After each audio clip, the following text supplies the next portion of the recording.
Teman-teman, jadi saya akan membahas tentang salah satu masalah paling serius yang sering dihadapi oleh bangsa kita, yaitu korupsi.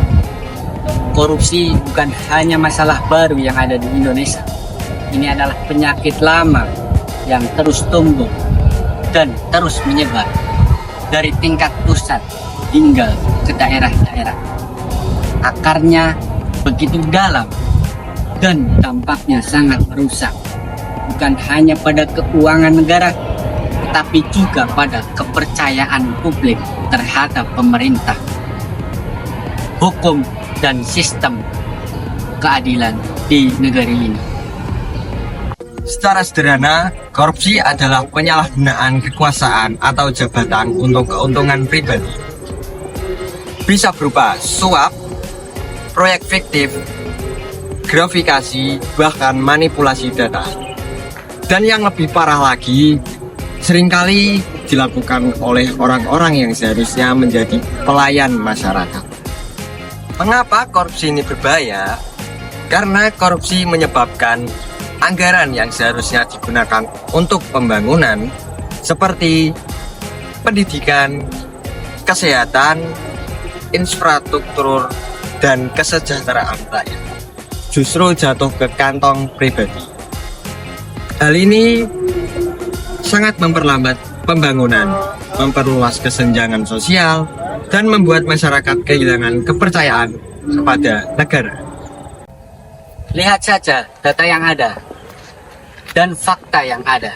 Setiap tahun ada saja pejabat yang tertangkap korupsi, baik di tingkat pusat maupun di daerah. Mulai dari kepala dinas, bupati, wali kota, gubernur, anggota DPR, bahkan menteri lainnya. Modusnya beragam, tapi motifnya sama, memperkaya diri sendiri. Salah satu contoh nyata yang bisa kita lihat, proyek pembangunan infrastruktur mangkrak karena dananya dikorupsi. Dana bantuan sosial tidak sampai ke rakyat karena dipotong di tengah jalan. Bahkan dalam sektor pendidikan dan kesehatan masih ada praktek pungli, pemungutan liar, dan manipulasi anggaran. Ini adalah bentuk pengkhianatan terhadap rakyat. Namun kita juga tidak boleh menutup mata terhadap upaya perlawanan yang sudah dilakukan lembaga seperti KPK atau Komisi Pemberantasan Korupsi. Kejaksaan dan kepolisian sudah banyak menangani kasus besar seperti korupsi.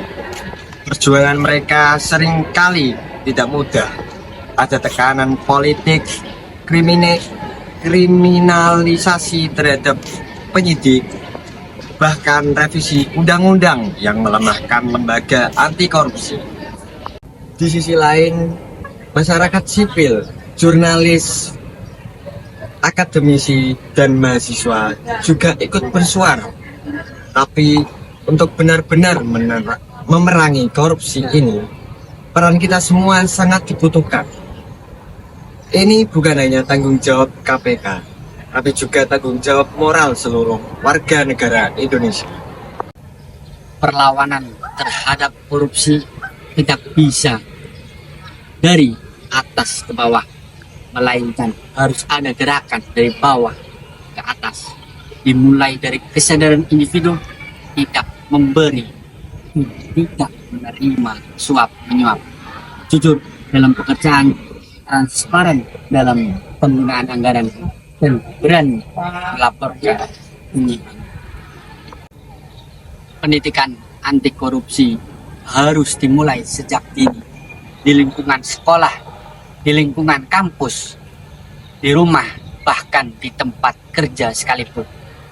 Kita harus membangun budaya integritas dan etika, bukan hanya aturan formal saja.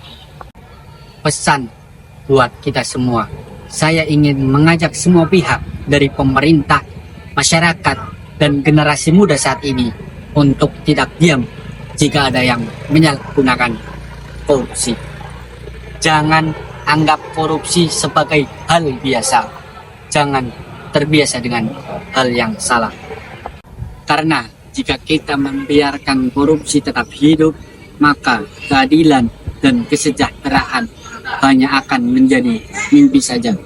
Dan jika kita mau melawan bersama-sama, maka negara yang bersih dan bermartabat bukan mustahil untuk kita wujudkan.